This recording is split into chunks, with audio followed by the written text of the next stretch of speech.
नमस्कार, आप देख रहे हैं सिटी पोस्ट लाइव और मैं हूं रवि। पूर्वी चंपारण में अपराधियों पर पुलिस का बड़ा शिकंजा। 131 कुख्यात बदमाशों पर इनाम घोषित। सरेंडर नहीं किया तो होगी कुर्की जब्ती। जी हां, मोतिहारी में बिहार पुलिस के पूर्वी चंपारण जिले में अपराधियों के खिलाफ पुलिस ने अब तक की सबसे बड़ी कार्रवाई से काम शुरू कर दिया है। जिले में बढ़ते अपराध, शराब तस्करी, लूट और संगठित अपराध पर लगाम लगाने के लिए पुलिस कप्तान स्वर्ण प्रभात ने सख्त रुख अपनाते हुए 131 कुख्यात और लंबे समय से फरार अपराधियों की सूची जारी की है।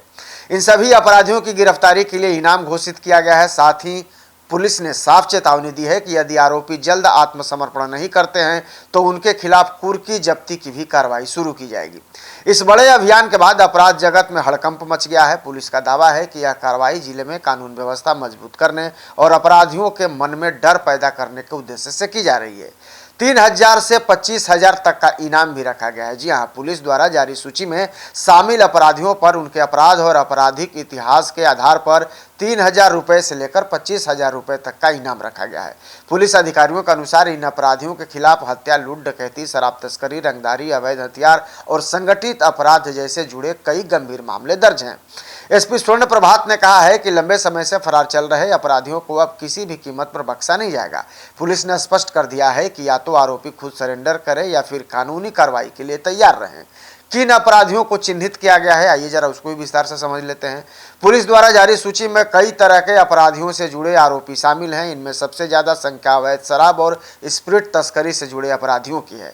सूची में शामिल अपराधियों का विवरण इस प्रकार है कि स्प्रिट तस्करी और अवैध कारोबार, शराब कारोबार यानी उसके अलावा 43 जो है आरोपी शामिल हैं। लूट और डकैती के मामले में 34 अपराधी आर्म्स एक्ट के आरोपी हैं। वहीं 16 बदमाश एटीएम कटिंग गिरोह के सदस्य हैं। जहरीली शराब कांड के अभियुक्त भी हैं। भू माफिया और रंगदारी वसूलने वाले अपराधी भी इस मामले में शामिल हैं। पुलिस का कहना है कि इनमें कई अपराधी ऐसे भी हैं जो वर्षों से फरार और लगातार आपराधिक गतिविधियों को अंजाम दे रहे हैं। सरेंडर नहीं किया तो होगी कुर्की, ऐसा पुलिस का मानना है। दरअसल पुलिस ने इन अपराधियों के खिलाफ अब कानूनी दबाव बढ़ाने की तैयारी शुरू कर दी है। अधिकारियों के अनुसार अगर आरोपी जल्द अदालत या पुलिस के सामने आत्मसमर्पण नहीं करते हैं तो उनके घरों और संपत्तियों की कुर्की जब्ती की प्रक्रिया भी शुरू की जाएगी। एसपी ने बताया है कि कई मामलों में न्यायालय से वारंट और कुर्की आदेश की प्रक्रिया भी आगे बढ़ाई जा रही है। पुलिस का उद्देश्य है कि सिर्फ गिरफ्तार ही नहीं बल्कि अपराधियों के आर्थिक नेटवर्क को भी तोड़ा जाए। पुलिस का विशेष अभियान भी शुरू होगा। पूर्वी चंपारण पुलिस ने जिले भर में विशेष गिरफ्तारी अभियान हालांकि शुरू कर दिया है। इसके तहत लगातार छापेमारी की जा रही है। तकनीकी निगरानी, मोबाइल लोकेशन ट्रैकिंग, सीमावर्ती क्षेत्रों में चेकिंग, संदिग्ध ठिकानों पर रेड जैसे कदम उठाए जा रहे हैं।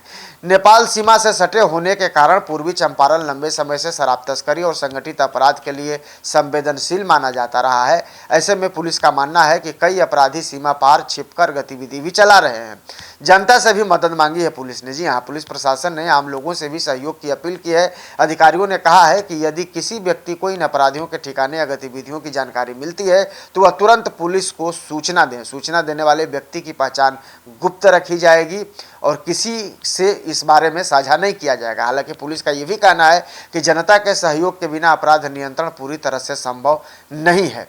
अब पुलिस की इस कार्रवाई से अपराधियों की बेचैनी बढ़ गई है। सूत्रों के मुताबिक पुलिस की इस कार्रवाई के बाद अपराधियों अपने ठिकाने बदल दिए हैं। कुछ अपराधियों के परिवार तक पुलिस की टीम पहुंच रही है और उन्हें सरेंडर कराने का दबाव भी बनाया जा रहा है। स्थानीय लोगों का कहना है कि लंबे समय बाद पुलिस ने अपराधियों के खिलाफ इतने बड़े स्तर पर कार्रवाई शुरू की है।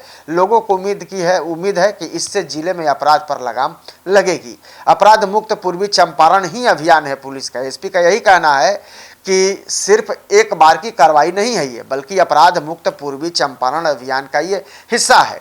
आने वाले दिनों में और भी अपराधियों की पहचान कर कार्रवाई की जाएगी। उन्होंने साफ कहा है कि जिले में कानून का राज कायम करना पुलिस की प्राथमिकता है और किसी भी अपराधी को संरक्षण नहीं दिया जाएगा। यानी कि पुलिस अब पूरी तरीके से फुल फॉर्म में और एक्टिव नजर आ रही है। ऐसे में अपराधियों के बीच हड़कंप मचना लाजमी है। आप क्या सोचते हैं इस पुलिस की कार्रवाई को लेकर, एक बार कमेंट में जरूर बता दीजिएगा और खबर को ज़्यादा से ज़्यादा शेयर और लाइक भी कर दीजिएगा। धन्यवाद।